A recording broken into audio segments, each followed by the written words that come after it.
Let's see at the law of supply. The law of supply explains the changes in quantity supplied to the consumer due to changes in price.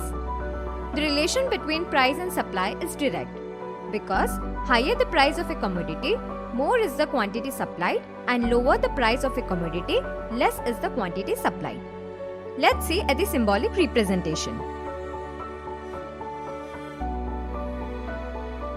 Illustration to explain the law with the help of schedule and diagram. The schedule explains the direct relationship between price and quantity of commodity supplied. When price rises from 10 to 20, 30, 40 and 50, the supply also rises from 100 to 200, 300, 400 and 500 kilograms respectively. It means when price rises, supply also rises, and when price falls, supply also falls. Thus, there is a direct relationship between price and quantity supplied. In the diagram, x-axis represents the quantity supplied and y-axis represents the price of the commodity. Let's see at the supply curve. When price of a commodity is 10 rupees per kg, supply is 100 kg. When price increases to 20 rupees per kg, supply also rises to 200 kilograms. Similarly, at the price 50 rupees per kg, supply also rises to 500 kilograms. This shows a direct relationship between price and quantity supplied. SS is a supply curve slopes upwards from left to right. In other words, it is a slope positive because of direct relationship between price and quantity supplied. Law of supply is divided into two parts. First, individual supply. Second, market supply. First, individual supply.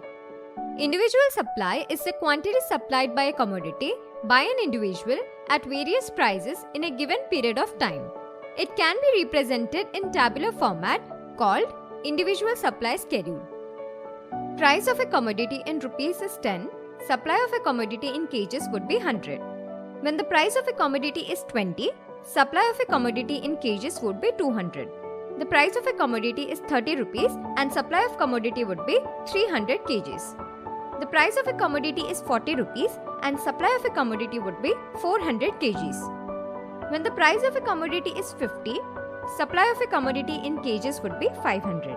It can be observed that an individual purchases different quantities at different prices. Also, lower the price, lower the quantity of a commodity supplied and vice versa. Example, at the lowest price of rupees 10, supply is also lowest at 100 kgs. At the highest price of rupees 50, quantity supplied is highest at 500 kgs. Second, market supply. Market supply is the quantity supplied of a commodity at various prices by all the consumers in the market at a given period of time. It can be represented in tabular format called market supply schedule. Price of a commodity is 10 per kg. Quantity supplied in kgs for consumer A is 100. For consumer B is 200. For consumer C is 300. Market supply in kgs for A plus B plus C would be 600. Price of a commodity is 20 per kg. Quantity supplied in kgs for consumer A is 200. For consumer B is 300. And for consumer C is 400. So market supply in kgs for A plus B plus C would be 900. Price of a commodity is 30 rupees per kg. For consumer A, quantity supplied is 300 kg. For consumer B, 400 kgs. And for consumer C, 500 kg. So, market supply in kgs for A plus B plus C would be 1200. Price of a commodity is 40 per kg. Quantity supplied in kgs for consumer A is 400, for consumer B is 500 and for consumer C is 600. So, A plus B plus C would be 1500 kgs. Price of a commodity is rupees 50 per kg. Quantity supplied in kgs for consumer A is 500, for consumer B is 600 kgs and for consumer C is 700 kgs. So, market supply in kgs for A plus B plus C would be 1800. There are three consumers of commodity in the market, namely A, B and C. Therefore, it is clear from the table that market supply is the total supply of all consumers of commodity at varying prices. Example, at a highest price of Rs 50, market supply is the highest at 1800 kgs. At a lowest price of Rs 10, market supply is lowest at 600 kgs.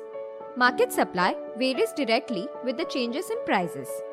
Market supply is always greater than the individual supply.